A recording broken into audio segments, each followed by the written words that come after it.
Bonjour à tous, bienvenue sur les chaînes parlementaires. C'est l'heure de Parlement Hebdo avec Thomas Soulier. Bonjour Thomas. Bonjour Mickaël. Et pendant 45 minutes, nous allons revoir l'actualité politique et parlementaire de la semaine. Mauvaise semaine pour le gouvernement sur le front économique. La croissance sera nulle, les prévisions sont revues à la baisse, les ministres sont appelés à faire encore des économies et pourtant, François Hollande persiste, il ne veut pas entendre parler du mot rigueur. Et puis la loi sur le non-cumul des mandats, une promesse du candidat Hollande qui ne devrait pas être appliquée avant la fin du quinquennat. Alors au PS, on grince des dents, le premier secrétaire veut un référendum, la droite, elle, crée son club, cumulard et fière de l'être. Enfin, le salon de l'agriculture ouvre ses portes ce week-end sur fond d'affaires de la viande de cheval et des craintes du consommateur. Le salon fête ses 50 ans, petites et grandes histoires à la fin de notre émission.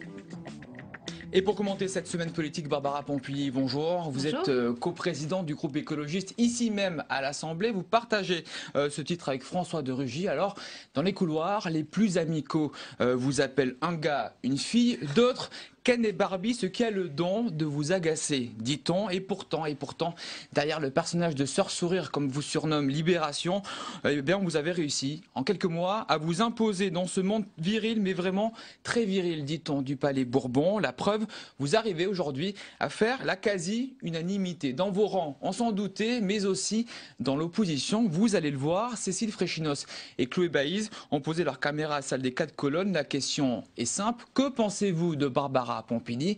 Eh bien la réponse est plutôt flatteuse, regardez. Quand on se lance dans le grand bain d'une élection législative et qu'on est élu et qu'ensuite on devient coprésident d'un groupe, ça fait beaucoup en une seule année en quelque sorte, et elle y est arrivée très bien, elle l'a démontré tous ces derniers mois de façon magistrale. Vous avez beau être président de ce que vous voulez, si vous assumez mal votre présidence, vous ne décollez pas pour autant. Et bien là, je trouve qu'un parlementaire qui est parlementaire pour la première fois depuis 6 mois et qui a déjà ce niveau de notoriété et d'importance dans le paysage politique français, c'est bien, ça prouve un parlementaire de grande qualité. Elle a la franchise, elle est cash, elle est directe, et puis c'est une bosseuse, parce qu'on l'a bien vu sur plusieurs des textes sur lesquels elle est intervenue. Moi j'ai une question qui me taraude depuis quelques semaines et la difficulté qu'elle a eue avec sa résolution. Chère Barbara, comment allez-vous faire pour assurer une coprésidence officielle pour l'ensemble des groupes politiques ? Alors flatteur, je vous le disais, vous allez pouvoir répondre à Philippe Gosselin. Je le rappelle pour les téléspectateurs, vous avez fait voter une proposition de loi pour qu'un groupe parlementaire puisse être dirigé, puisse être dirigé par un homme et par une femme. C'est la parité. Alors dans les faits, vous l'avez appliqué, vous, groupe écologiste, cette résolution, mais aucun autre groupe politique ne compte le faire. C'est plutôt un échec, non, Barbara Pompili ? Non, alors là, vraiment pas. Au contraire, je suis très contente qu'on ait réussi à valider cette avancée, qui est une avancée, mais qui correspond aussi à notre culture politique, à nous, les écologistes. On ne veut pas l'imposer à tout le monde. Ce qu'on veut, c'est montrer que c'est possible et le démontrer par le fonctionnement de notre groupe. Parce qu'on pense que si on veut attirer des jeunes, des femmes, des gens qui ont des responsabilités familiales aussi, il faut qu'on puisse se partager les tâches dans ce monde politique où les réunions le soir, le week-end, en gros, si on n'a pas 100% de son temps, on ne peut pas le faire correctement, ou en tout cas faire autre chose que de la figuration. Moi, ce que je voudrais, c'est que les femmes et les jeunes arrêtent de faire de la figuration en politique et des vraies responsabilités. On le montre. Après, que les autres groupes politiques aient une culture différente, voilà, on l'entend bien. Ce n'est pas grave. Les choses avancent. Il faut accepter que ça avance pas aussi vite que nous, on voudrait. Mais c'est un premier pas dont on est très fiers. Barbara Pompili, est-ce que vous êtes étonnée par ce que disent les parlementaires? C'est un portrait plutôt flatteur. Oui, bah écoutez, ça fait plaisir. Ça fait plaisir seulement ou est-ce que c'est trop rare pour être honnête? Non, écoutez, vous avez interrogé des gens avec qui les relations que j'ai sont plutôt saines et constructives. Je pense que ce que j'apporte peut-être, c'est justement une volonté d'abord de renouveler un petit peu la vie politique et puis de casser le côté langue de bois. C'est vrai, c'est. On a entendu le mot cash oui, et direct. j'ai entendu Jérôme Gage qui disait ça. C'est vrai que j'ai un peu ce côté-là et je voudrais ne pas trop le perdre d'ailleurs parce que alors même si quand on est débutant, on a tendance trop souvent à à parler trop vite et à se rendre compte que parfois, effectivement, avec le système médiatique, il faut faire attention à ce qu'on dit et réfléchir un peu avant de parler. Donc, je pense qu'il faut essayer de faire les deux, c'est-à-dire de ne jamais perdre, je ne veux pas perdre ma spontanéité, je ne veux pas perdre ma franchise politique. En même temps, je suis consciente que j'ai des responsabilités, que je suis présidente de groupe, que je représente mon groupe, donc il faut aussi que je fasse attention à ce que je dis. Et vous allez donc commenter toute l'actualité avec nous, et on commence le lundi avec une bataille de femmes.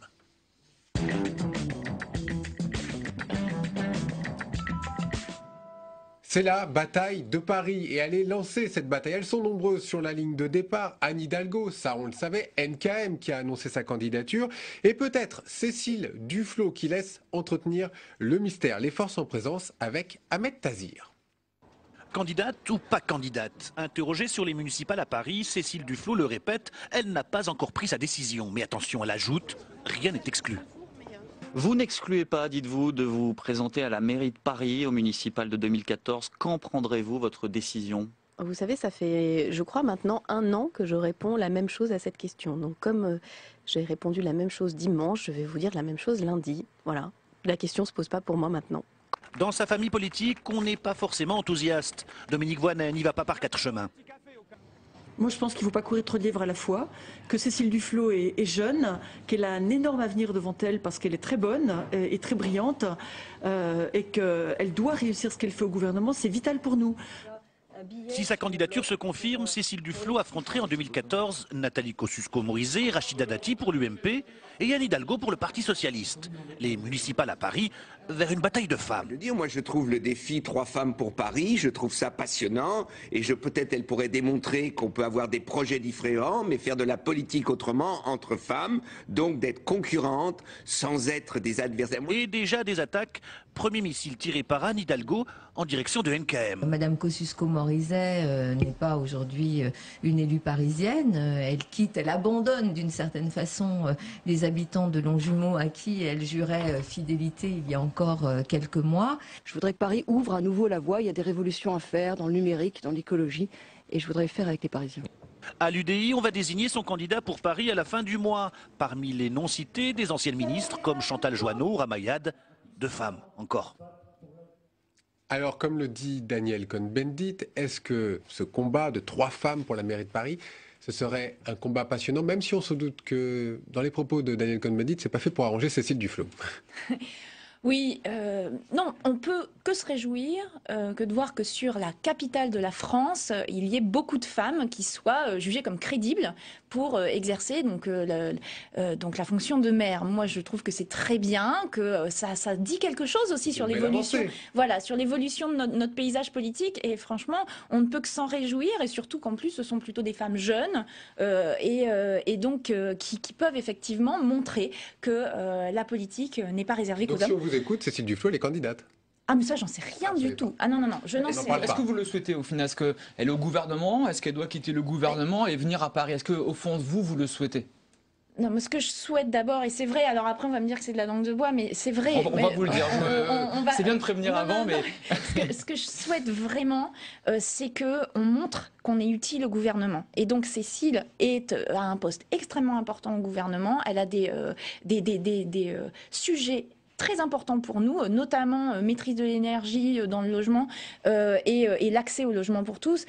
Il faut qu'elle montre notre utilité dans son job de ministre. Après, voilà, c'est dans... Donc vous lui dites, quelque part, reste ministre, ne vient pas sur Paris, en tout cas pour être candidate à la mairie. On verra à la fin de l'année ce qu'elle aura fait, parce qu'elle a une année importante devant elle. On verra à la fin de l'année ce qu'elle aura fait. Moi, la décision ne m'appartient pas, ça lui appartient à elle. Si Europe Écologie Les Verts n'y va pas, dans cette primaire ou alors dans cette campagne pour Paris, est-ce que vous allez arriver à peser face à Anne Hidalgo à gauche? Quand il n'y a pas de candidat, on a du mal à peser, on le voit. C'est vrai, et c'est vrai que la question de notre participation, mais pas seulement à Paris, pour toutes les municipales, dans des listes autonomes ou dans des listes communes, c'est une question compliquée, on est en train d'en débattre un peu partout, mais de toute façon, il faut qu'on soit dans le débat, et il faut qu'on pèse dans le débat, quels que soient les choix qu'on va faire. Et ça va faire partie justement des choix qu'on va faire.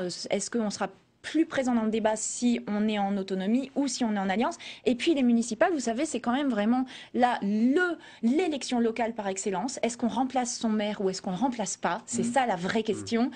Et donc les situations sont très différentes d'un endroit à l'autre. Je ne sais pas si on peut faire une vraie stratégie nationale là-dessus. Juste une petite question sur Paris. Il faut être écolo pour gagner Paris ou pas? Parce qu'on voit que toutes les candidates, en tout cas, ont cette fibre-là. Ah ben, en tout cas, je vois que l'écologie est au cœur du débat à Paris et je m'en réjouis parce que Paris, c'est aussi une vitrine pour la France. Donc tout ce qui sera fait à Paris sera un exemple pour le reste de la France. Allez, on passe au mardi, quand la rigueur devient un mot tabou.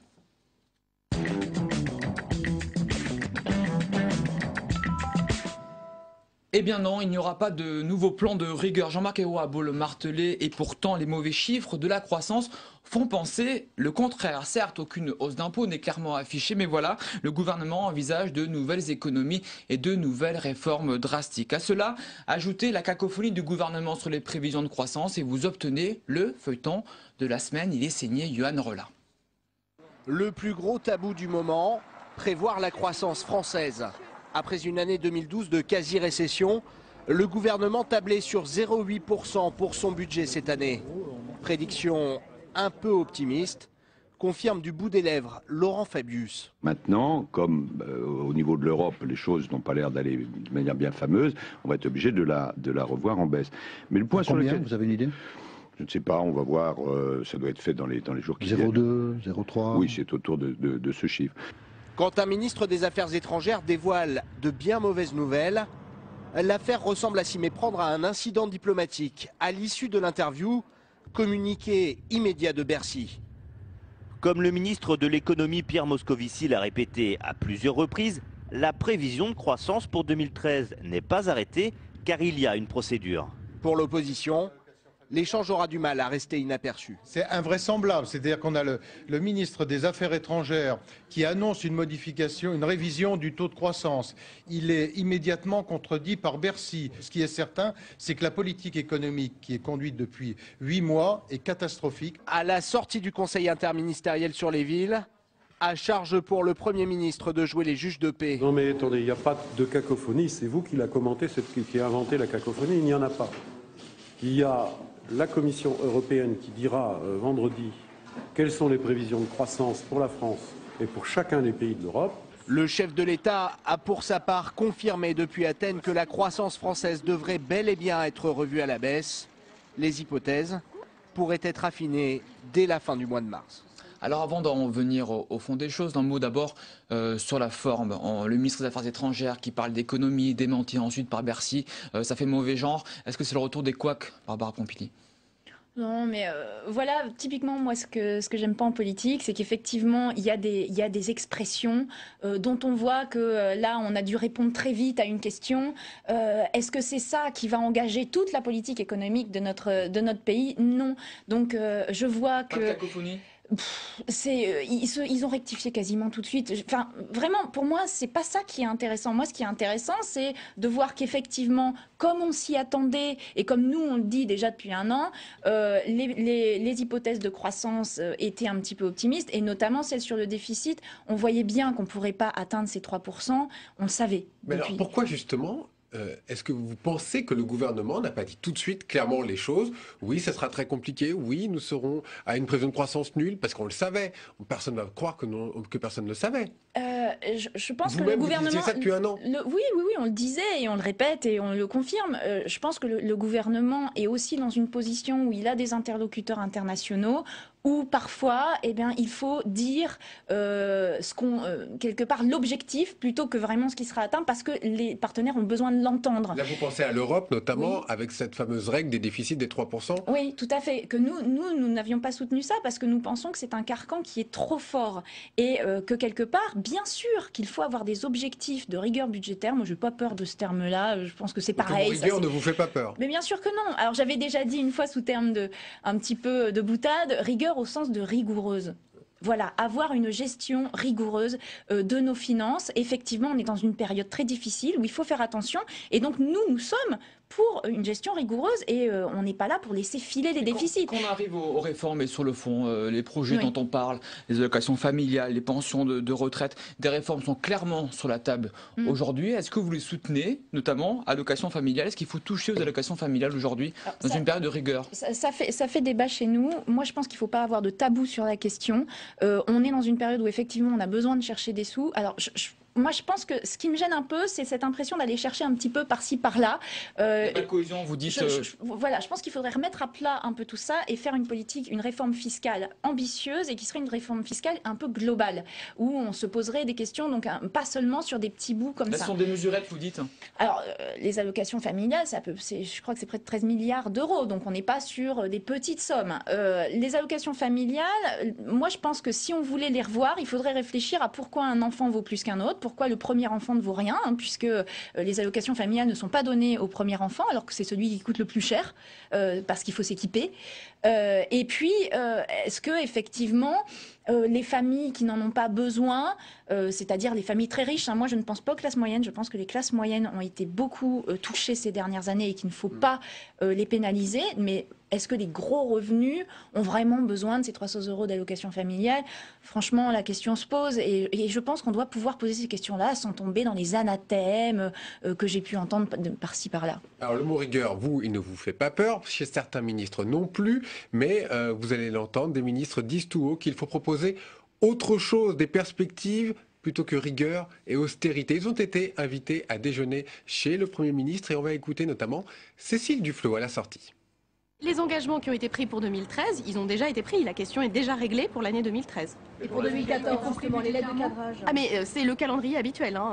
Il n'y a rien de nouveau sur le calendrier. Et le Premier ministre nous a confirmé que les efforts que nous avions faits sont des efforts qui sont suffisants pour affronter la situation, que nous devons être inventifs pour la suite. Donc voilà, tout va bien. Bon, tout va bien, dit Cécile Duflot, et pourtant, je vais vous proposer une du journal du dimanche, c'était donc dimanche dernier, et vous allez le voir, Cécile Duflot, elle ne dit pas vraiment ce qu'elle vient de dire devant la caméra. L'austérité ne doit pas accabler les territoires. Si ce n'est pas une mise en garde, qu'est-ce que c'est ? En fait, Cécile Duflot ne fait que redire ce que nous disons, c'est-à-dire que la politique rigoureuse, notamment en question de gestion financière, c'est quelque chose qui doit évidemment nous guider, mais qui ne doit pas être la seule politique. Parce qu'on le voit, et on l'a vu dans les mesures qui ont été prises au niveau européen, que ce soit en Grèce, que ce soit dans les pays du Sud, l'austérité seule, enfin l'austérité, la vraie austérité, entraîne l'austérité, et donc c'est un espèce de cycle sans fin qui fait une spirale vers l'échec. Il y a clairement un revirement de Cécile Duflot quand même sur les propos. Non, Cécile Duflot, alors là, pour le coup, non. Elle dit quoi? Elle dit qu'on a pris des engagements pour 2013, et ça c'est vrai, mais par contre, ce qu'il faut faire maintenant, c'est aussi avoir des idées, est-ce qu'elle le dit, pour relancer la machine. Et relancer la machine, c'est quoi? C'est repenser à notre industrie, comment on peut maintenant avoir une industrie plus performante, et ça, je pense qu'il y a beaucoup de travail là-dessus. Aussi, évidemment, relancer notre économie via la transition énergétique. On voit là que nous avons des gisements d'emplois et des gisements, justement, de compétitivité économique qu'il faut explorer. Parce que si on ne les explore pas, on va effectivement tomber dans une spirale d'austérité qui sera catastrophique. On l'a vu ailleurs. On passe à un autre sujet mardi. Toujours, Arnaud Montebourg a trouvé son ennemi juré, et c'est le vôtre aussi, Barbara Pompili. Il s'appelle Maurice Taylor Jr. Il est président de Titan, l'entreprise américaine qui s'est retirée du projet de reprise de Goodyear à Amiens. C'est dans votre circonscription. Et au cœur de la polémique, une lettre envoyée par le PDG au ministre. Les salariés français touchent des revenus élevés, mais ne travaillent que 3 heures par jour, ce qui a suscité la colère, sans doute, des ouvriers sur place. Alors avant de répondre noir sur blanc avec une lettre, Arnaud Montebourg, dans un premier temps, a minimisé l'affaire. On va l'écouter. C'est une lettre sur laquelle je ne fais aucun commentaire pour ne pas nuire aux intérêts de la France. Voilà. C'est quand même très violent. Comme ça des salariés de Goodyear, je n'en ferai pas davantage. Moi, j'ai un dossier à... Vous regrettez qu'Arnaud Montebourg n'ait pas contre-attaqué tout de suite et fermement? Non, mais moi, je ne pensais pas que cette lettre allait être rendue publique. J'en avais entendu parler déjà il y a quelque temps, puisque Arnaud Montebourg nous avait tenus au courant. Et il nous avait dit qu'il avait effectivement reçu une lettre au vitriol de Titan. Non, il y a quelques jours. C'était mardi dans les Échos, la lettre. Oui, mais il l'avait reçue avant. Simplement... Voilà, est-ce que ça avait un intérêt particulier de la sortir? Je n'en sais rien. Ce que ça montre simplement, et ça moi je suis plutôt satisfaite, c'est qu'on arrête de caricaturer dans un sens ou dans un autre. Là, on a justement quelqu'un qui a révélé vraiment des propos, mais pour le coup caricaturaux, mais qui permet d'arrêter avec les polémiques qu'on a en ce moment. C'est le gentil repreneur contre les méchants CGT. On voit bien que la situation est plus complexe que ça, que les syndicats ont eu à négocier avec JR et Wing. Hein. Pour moi, ce type-là, voilà. Alors, la femme dure, ça devient Dallas. Un petit peu, mais quelque part qui considère qu'un bon ouvrier est un ouvrier exploité, qui est un ouvrier qui est payé 1 euro ou 1 dollar de l'heure, qui travaille 24 heures sur 24. Est-ce que c'est ça le modèle qu'on veut? Est-ce que c'est ça pour nous un vrai développement économique? Mais vous parliez de problème de compétitivité, il soulève peut-être aussi là un vrai problème de compétitivité pour la France, non? Non, non. Moi, je pense que ce qui soulève, c'est qu'il a une vision de la France et une vision de l'économie qui n'est pas la vision. Il n'y a aucune leçon à tirer de cette lettre. Non, mais moi, je pense qu'on pourrait être encore plus compétitif avec des esclaves. Hein, si on arrêtait de payer les gens, juste on les loge, on les nourrit et puis on les paye plus. Non, mais est-ce que c'est ça vraiment le modèle qu'on veut imposer dans le monde entier? Non, nous on veut justement plutôt relever les niveaux sociaux dans les autres pays. On veut effectivement que on arrête d'exploiter les gens. Ce modèle-là, moi, c'est un modèle dont je ne veux pas et je pense qu'on peut, par des politiques publiques, justement faire évoluer les choses, justement arrêter d'importer des pneus qui sont fabriqués dans des conditions sociales terribles, surveiller, et ça Arnaud Montebourg l'a dit, pas complètement tort, surveiller aussi les conditions donc en social, environnemental. Vous voyez qu'on peut aussi réfléchir à une régulation du commerce mondial qui tiendrait compte de ces éléments-là qui sont essentiels. Et on suivra bien évidemment le dossier Goodyear dans les prochains jours et les prochaines semaines. Mardi, encore lors de votre traditionnelle réunion de groupe à l'Assemblée, vous avez accueilli Vincent Peillon, le ministre de l'Éducation nationale, qui en plein débat sur le rythme scolaire est venu défendre sa réforme bec et ongle. Réforme contestée par les syndicats mais aussi par l'opposition. Mais Vincent Peillon se veut rassurant. Écoutez-le, il est au micro de Clémentine Maligorne et de Laure Bouillaguet. Les rythmes scolaires, c'est pas de gauche ou de droite, c'était absolument consensuel. Après, chacun, selon son organisation, fait comme il peut. J'encourage à passer le plus vite possible. Ceux qui ne peuvent pas, c'est que dans cet état d'esprit qu'on a rédigé le décret. Hein. Il autorise 2014. C'est bien pour ça que certains s'en saisissent. L'important, c'est que les choses soient faites dans l'intérêt des élèves. Il vous a convaincu, le ministre ? Franchement, il a été convaincant. Pendant la réunion de groupe, moi j'ai eu des retours après d'autres députés qui ont été convaincus par son enthousiasme, par son envie vraiment de changer l'école et de faire en sorte qu'elle apporte plus aux élèves, puisque c'est ce qui nous importe à tous. Même sur le rythme scolaire, il vous a convaincu? Alors sur la question, il a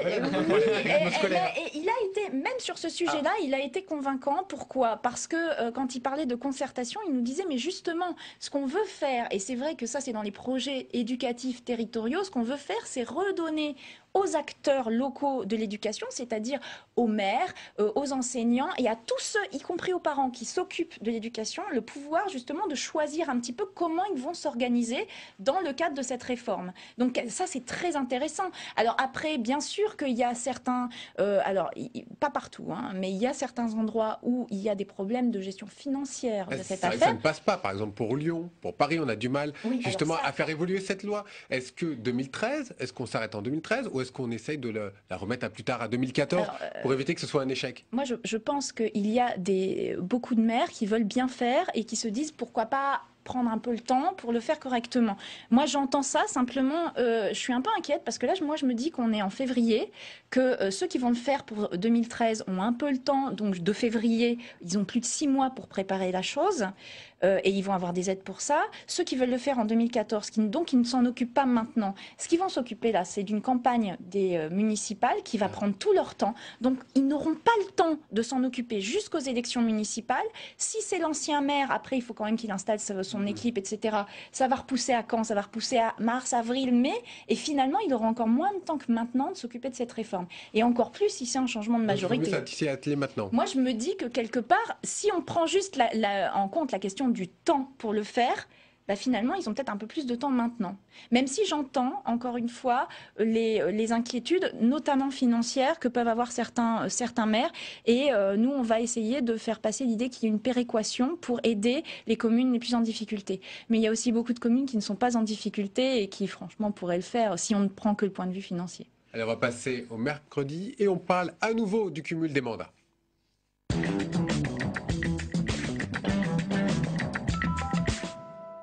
Le gouvernement a saisi le Conseil d'État. C'est une première étape avant l'arrivée du projet de loi fin mars en Conseil des ministres. Mais la loi sur le non-cumul des mandats ne devrait pas être appliquée avant la fin du quinquennat. Le projet divise à gauche, ça on le savait. Harlem Désir, eh bien il veut un référendum, sans jeu de mots. À droite, on dit chiche.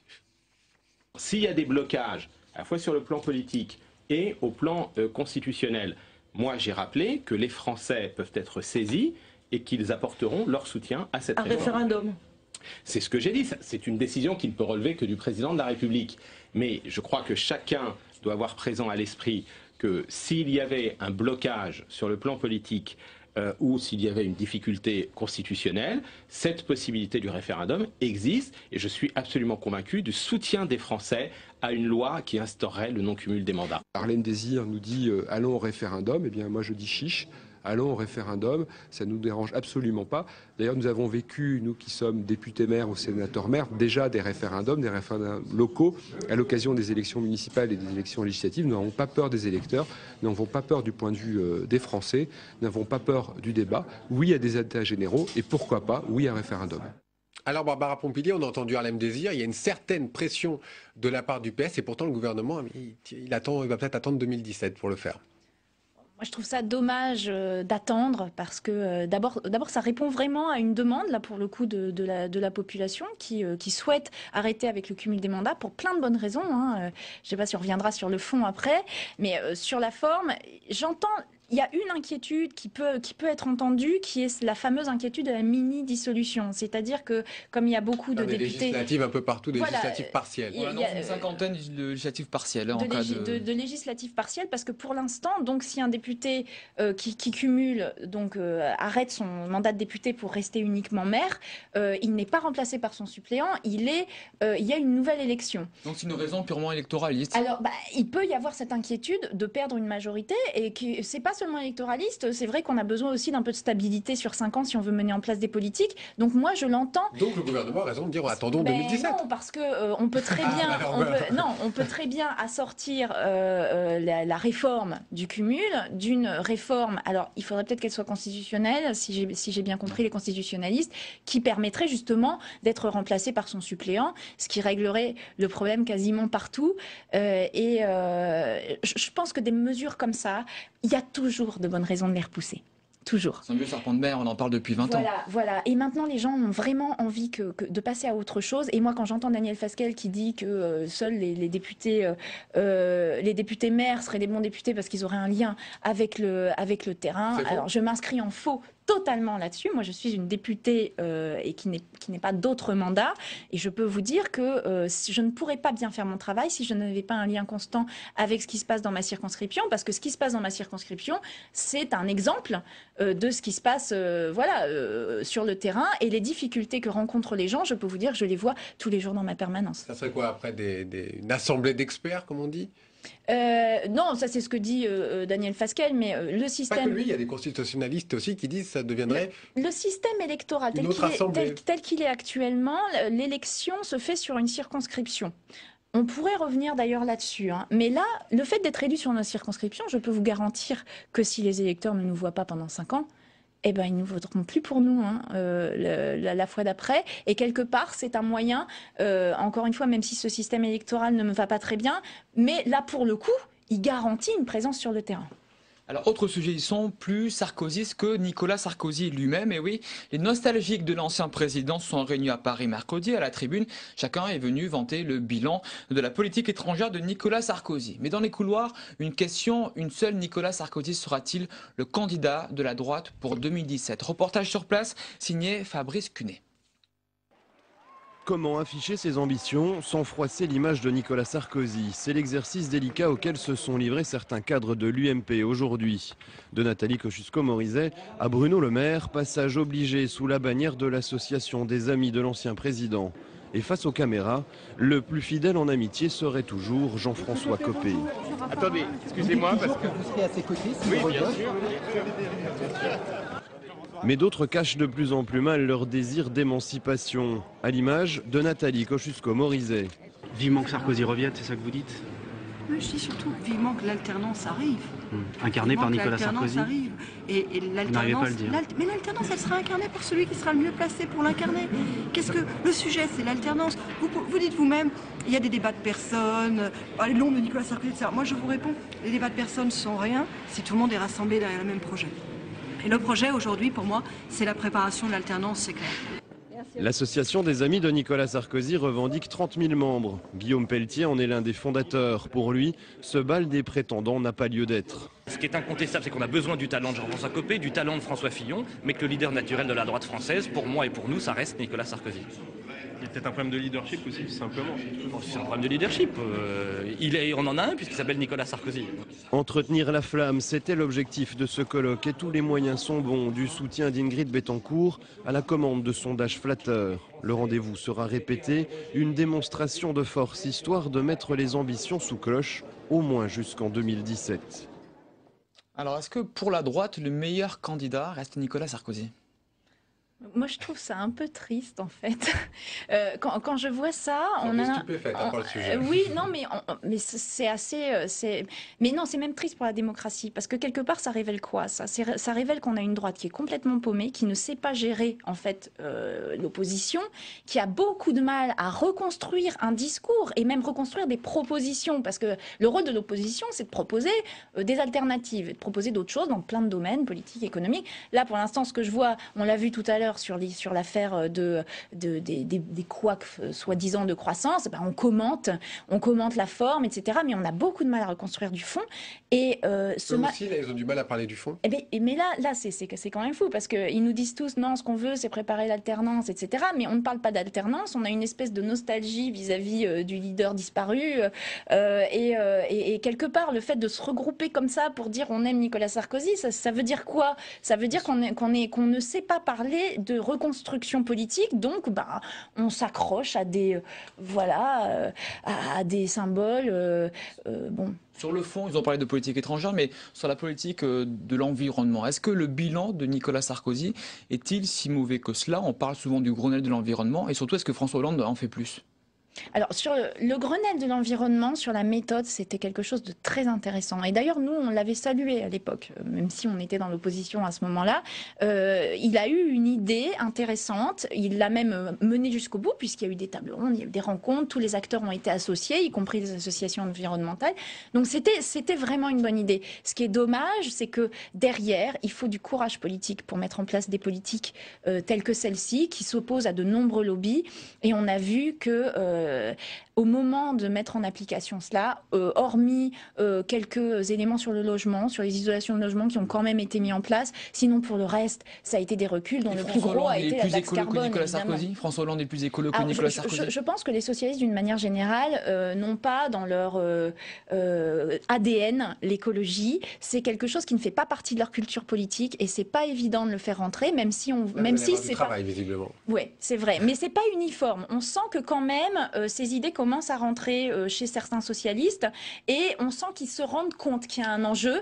Et là, pour le coup, c'est vraiment là qu'on doit être utile et c'est pour pousser cet enjeu-là et pour convaincre et pour leur montrer que l'écologie n'est pas l'ennemi de l'économie. Bien au contraire, l'écologie, c'est le développement économique d'aujourd'hui et de demain. Et ce jeudi a été marqué par un autre retour, celui-ci, un vrai retour, celui de Ségolène Royal.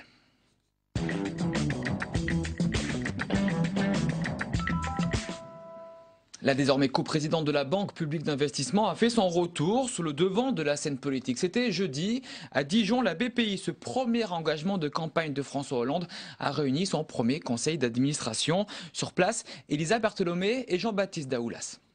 C'est elle qui, la première, en avait eu l'idée. Une banque servant à financer les petites et moyennes entreprises. Logique, selon ses partisans, qu'elle soit nommée vice-présidente et porte-parole de la Banque publique d'investissement. Mais ses détracteurs crient au copinage. Ségolène Royal s'en défend. Je pense qu'elles sont dégradantes, ces accusations, elles sont méprisantes et je crois que ça suffit maintenant. Un minimum de respect pour ceux qui travaillent, un minimum de respect pour les entreprises. Et je voudrais dire à ceux qui ont toujours le dénigrement à la bouche qu'il ferait mieux de faire des propositions au lieu de tomber dans ces polémiques ridicules et nocives pour l'économie. Pourtant, tout avait mal commencé. Gare de Lyon, ce matin, le train à destination de Dijon emmène tout le conseil d'administration de la BPI. Tout le monde est là, sauf la nouvelle vice-présidente, Ségolène Royal a loupé son train. Faux départ pour la présidente de la région Poitou-Charentes, sujet à raillerie. L'histoire de la BPI, j'ai envie de dire que c'est l'histoire d'un train qui arrive à l'heure, sans fureur, sans fracas, calmement, tranquillement, sereinement, mais fortement. Mais déjà en privé, l'ancienne candidate à la présidentielle l'avoue, elle a d'autres projets. Et pourquoi pas un poste au gouvernement. Des ambitions vivement balayées par l'hôte de la journée, François Patria. Que Ségolène Royal, qui a, je l'imagine, encore des ambitions, ne se limite pas à celle de la vice-présidence de la BPI aujourd'hui. Je crois que c'est plutôt un lieu de travail qu'un lieu d'ascension politique. Hein. Ce n'est pas vraiment un lieu où on va demain gagner des parts de marché électorales. Ségolène Royal, objet de toutes les attentions aujourd'hui, on en oublierait presque qu'il y a aussi un deuxième vice-président à la BPI, Jean-Paul Huchon. On va parler du fond, bien évidemment, mais en commentaire, évidemment aussi. La République des copains, c'est le retour? Non, bref. C'est pareil. Moi, ce que j'ai envie, c'est de voir ce que les gens font. Ségolène Royal, qui a ses qualités et ses défauts, on ne peut pas dire que ce sujet-là n'est pas un sujet qu'elle n'a pas porté. C'est une de celles qui a envisagé cette idée de banque publique d'investissement. C'est une de celles, d'ailleurs, chez les socialistes, qui est le plus sensible aux investissements dans, justement, la reconversion écologique de l'économie. Donc, pour moi, elle fait partie des gens... Alors après, y en avait-il d'autres? J'en sais rien, mais elle fait partie des gens qui étaient tout à fait légitimes pour rentrer à la vice-présidence de la BPI. Jean-Pierre Jouyet, qui est un très proche de François Hollande, Ségolène Royal, dont on connaît aussi l'histoire. C'est vrai que ça fait un petit peu beaucoup, non, pour la seule BPI? Moi, encore une fois, j'entends ça. Maintenant, je ne vois pas trop comment m'en sortir, dans la mesure où elle représente l'association des régions de France. Et l'association des régions de France, quasiment toutes les régions sont socialistes. Donc, que l'association des régions de France décide d'envoyer une socialiste, ça me paraît pas complètement anormal. Et encore une fois, je pense que la meilleure réponse à ces accusations-là, ce sera de voir le travail qu'ils font. Mais sur le fond, justement, cette banque financera, pour bien expliquer, les PME prometteuses et soutiendra les filières d'avenir. Au total, 42 milliards d'euros, une grande ambition. Donc, est-ce que ça peut virer à l'usine à gaz, cette histoire? J'espère bien que non. J'espère bien que non, parce que... On ne sait jamais, mais là, on est sur un des outils qui nous paraissent très importants, justement, pour relancer l'économie, en soutien aux PME, qui sont quand même l'architecture économique de notre pays, et en plus, pour financer, nous, on avait été très attentifs quand on avait parlé de la création de la BPI, justement pour financer la transition énergétique. Et d'une manière générale, la conversion écologique de l'économie, c'est un outil qu'on compte bien utiliser, et là, pour le coup, qui doit faire partie, justement, des investissements nécessaires pour relancer la machine économique. Moi, vraiment, au-delà des polémiques sur des personnes qui passionnent tout le monde, je comprends bien, mais moi, ce qui m'intéresse, c'est vraiment là, cet outil-là pour relancer le marché de l'emploi dans notre pays et pour relancer cette fameuse compétitivité que tout le monde arbore. Et on verra le bilan peut-être d'ici un an, quand la BPI sera vraiment en fonctionnement. Voilà, on fera un premier bilan d'étape au bout d'un an et puis au bout du quinquennat. Mais voilà un outil, moi, dans lequel je mets beaucoup d'espoir. Dernier sujet de cette émission, on va parler du Salon de l'agriculture qui ouvre ses portes ce week-end. Il fête ses 50 ans. Alors évidemment, on va beaucoup parler de la polémique autour de la viande de cheval, mais pas seulement, car le Salon de l'agriculture, c'est aussi une histoire, 50 ans d'histoire, de petites et grandes histoires, avec Paul Bouffard. Quelle réussite! Tel est le jugement porté par le général de Gaulle sur le livre d'or du Salon de l'agriculture après sa visite détaillée. 1964, première édition du Salon international de l'agriculture. À Paris, porte de Versailles s'ouvre la plus grande ferme d'Europe. Dans un contexte du tout agricole, les paysans sont nombreux, près de 4 millions, 4 fois plus qu'aujourd'hui. Bovins, poules, chiens, mais aussi chevaux, l'affluence flirte souvent avec les records. Entre 1970 et 1980, on dépasse même le million de visiteurs. Pour le vétérinaire Larcher, le salon est une piqûre de rappel pour entretenir l'importance de l'agriculture française. C'était toujours quand même une super fête, où j'accompagnais mon père, qui était un élu d'une commune rurale, et où le matin encore, à ce moment-là, on préparait les plus belles juments percheronnes en leur faisant des tresses et en mettant du ruban tricolore. Miroir des agriculteurs, mais aussi lieu de débat. Depuis 50 ans, le salon vit au rythme des difficultés de la profession. l'histoire des farines animales, enfin bref, la pollution des sols. Quand on a eu l'épisode sanitaire de la vache folle, on a vu que sur le salon, il y avait des débats, des interrogations. En 1973, un homme tombe amoureux du salon. C'est Jacques Chirac. Il fait de la visite politique une institution. Qui n'a jamais vu son goût pour la cochonaille et les vins français? J'ai eu la chance de vivre une visite présidentielle donc de Jacques Chirac. Et j'ai passé, je crois, 10, 12 heures, je ne sais pas, aux côtés du président Chirac, qui est un animal politique, ça on le savait, de très haut niveau, mais quelqu'un qui aimait les gens, qui sentait l'agriculture. Un salon qui aura vu le monde agricole changer profondément. Dans ces allées, les paysans sont devenus agriculteurs et les fermes des exploitations. Barbara Pompili, on le voit, le salon de l'agriculture, c'est évidemment un lieu de débat. On va évidemment parler sûrement de ce scandale de la viande de cheval. Le ministre Stéphane Le Foll, le ministre de l'Agriculture, dit que nous avons affaire à une fraude généralisée. C'est quoi? C'est la mafia de la malbouffe, une mafia européenne? Alors, il faudra voir comment c'est organisé, tout ça, mais quelque part, on devait se douter que ce genre de choses finirait par arriver. On a déjà eu des alertes graves avec le système de la vache folle, enfin la crise de la vache folle, et on est sur un système qui a éloigné au fur et à mesure, en fait, l'agriculture, les produits des gens. Donc on est maintenant sur des systèmes où on a des animaux qui sont abattus dans un pays, qui sont découpés dans un autre, qui sont encore conditionnés encore dans un autre. Et on voit bien que c'est complètement aberrant. Et en plus, dedans, il y a évidemment le passage par les paradis fiscaux, parce que comme ça permet de spéculer sur des produits de première nécessité, ce qui est quand même moralement complètement répréhensible. Je crois que le système en lui-même porte ça. Donc là, on parle du système de l'agriculture aussi, évidemment. Vous, ministre de l'Agriculture, peut-être un jour pour l'interrogation, qu'est-ce que vous auriez fait de plus? Vous les Verts, je veux parler, bien sûr. Nous, ce qu'on voudrait, c'est déjà rapprocher les gens de la terre, quelque part. Et donc, que l'agriculture redevienne une agriculture qui prenne en compte les saisons, qui prenne en compte la proximité. On voit d'ailleurs qu'il y a notamment...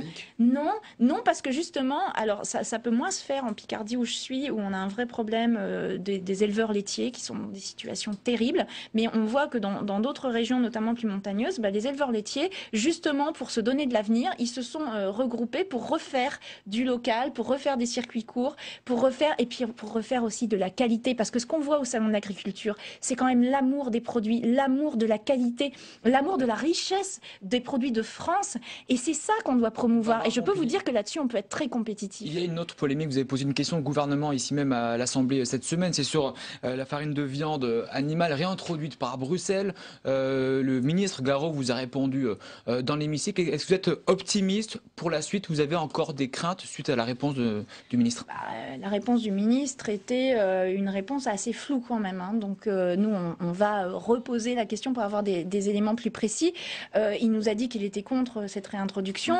Mais c'est pareil, quoi. On marche sur la tête. On va redonner des farines animales dont on sait ce que ça a créé. Alors maintenant, on nous dit, vous inquiétez pas, tout est sous contrôle. Quand on voit la manière dont est contrôlée la viande qui est destinée à la nourriture des humains, la viande qu'on a vue dans les lasagnes, j'ai quand même des doutes sur la qualité des contrôles, sur les farines qu'on va donner à des poissons. Voyez ? D'un mot, vous irez au salon de l'agriculture ? J'y vais très régulièrement parce que j'adore ça, c'est vraiment une ambiance très spéciale. Cette année, avec la loi sur l'école et les suspensions, je ne suis pas sûre de pouvoir. Les écolos ne sont pas très bien accueillis en général, mais... Oh, ça dépend, ça aussi, ça dépend. Il y avait eu des problèmes avec Dominique Voynet à l'époque quand elle était ministre. Mais je pense que les agriculteurs que moi j'ai rencontrés dans ma circonscription et que je vais continuer à rencontrer se rendent bien compte que les écologistes ne sont pas du tout des ennemis des agriculteurs, au contraire. C'est la fin de Parlement Hebdo. Merci Barbara Pompili d'avoir été notre invitée cette semaine. Et on se retrouve la semaine prochaine, même heure. Bonne semaine à tous. Au revoir.